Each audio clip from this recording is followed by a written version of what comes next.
The 2024 bodybuilding season is up and running, and I have to say, I am quite excited about it. In fact, I'm making a video dedicated to the 2024 season. Already, guys, we have seen so many great matchups, so many great shows. Hattie Shupin, for instance, this is the first time that he has competed outside the Olympia since, I think, 2019 was the last time. So we're seeing that. We're seeing matchups that we've never seen before. Hattie Shupin versus Samson Dauda. And no, it wasn't like it was a neck and neck battle. It was still a very interesting battle nonetheless. And Samson coming in a little bit less than perfect, created so much buzz, so many people talking. And you know what that is? That's good for bodybuilding. It's getting a lot of press, a lot more than it used to. But yes, Samson Dauda, him not peaking, there's a lot behind that. The guy competed time and time again, and including at the 2023 Prague Pro, which I will touch on because no, this wasn't in the 2023 year, but this is a qualifier for 2024. So in sense, this is a 2024 show as well, and we seen an outstanding battle between Michael Krizo, a top bodybuilder, and Samson Dauda. So we're seeing matchups, like I said, that we've never seen before. But more important, in my opinion anyway, at that Prague Pro was the pro debut of Rubiel Mosquera, otherwise known as Neckzilla, call him Quadzilla if you want. This guy, he hit the scene and he hit it hard, creating a lot of buzz. And like I said, all of that stuff is great for bodybuilding. Newcomers too. We all love the new meat.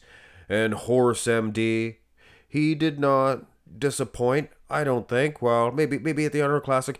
He's also a new bodybuilder. He competed in the late 2023 and he did fantastic. Dropped the ball slightly at the Arnold Classic, but man oh man, with some tweaking, Horse MD, he will be one to watch out for this season or maybe next season. Hard to say, but he already made a splash in 2024, if you ask me. The most impressive thing about this year was the matchups, the feuds, the battles. I mean, the neck and neck matchups for first place. Tonio Burton and Rafael Brandao provided a gala spectacle at the Arnold Classic South America, and yes, some hard feelings, which is the worst part that come out of this. I don't like to see two people not get along. They're from the same world. You know, there's only so many, it's a very small percentage of people that can do this. Tonio and Rafael. So it'd be awesome to see these guys bury the old hatchet in the friendly way. And maybe shake hands. But a rivalry is a rivalry. And these guys were so close that it created a lot of controversy. And that is excellent for this sport of ours. Or if you want to call it a pageant. And most recently, the 2024 Detroit Pro also provided a neck and neck matchup, no matter who won, between Martin Fitzwater and Good Vito Vitaly Ugolnikov. It was going to be, people were going to complain about it. And when it's that close, it is interesting. And of course, they went through all of the shots. And at the end of the matchup, at the end of the event, Martin Fitzwater did win the Detroit Pro, creating a lot of controversy. And it kind of, pardon my language, it sucks when it's just a foregone conclusion.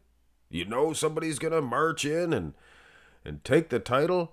Bodybuilding is about rivalries. It's about the feuds. And another, perhaps, up-and-coming matchup that we will see, maybe at the Olympia, who knows? Samson Dauda and Hunter Labrada at the Detroit Pro. They went up and, took off their slacks and the tops and started flexing. And dare I say, Hunter Labrada, he's looking just as big as Samson Dauda is. Wow.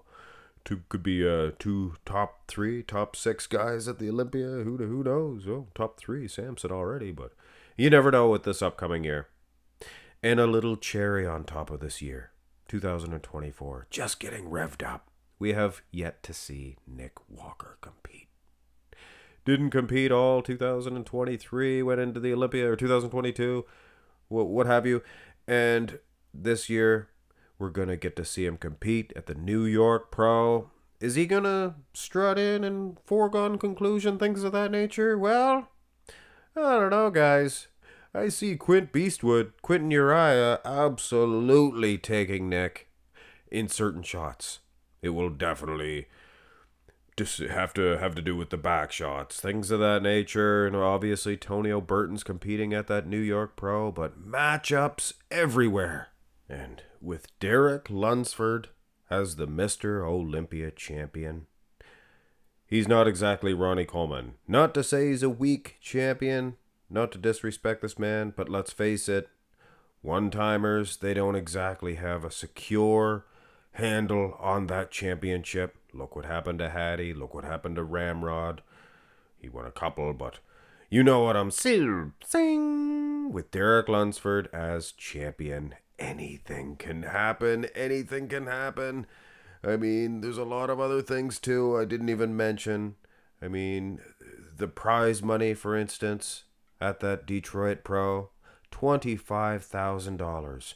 $25,000, that is what it should be. That's what it should have been. And I know you can't just pick money off trees. Otherwise, I guess money wouldn't be very valuable, would it? But thank goodness Fouad Obiad stepped up and, giving them more money at that Detroit Pro. So yes, and the backdrops also look very good. So let us hope that at the Olympia, if we had that backdrop, just a plain black backdrop, perfect lighting like this, everybody will shine. And 2024, it is looking good, IFBB. Looking good.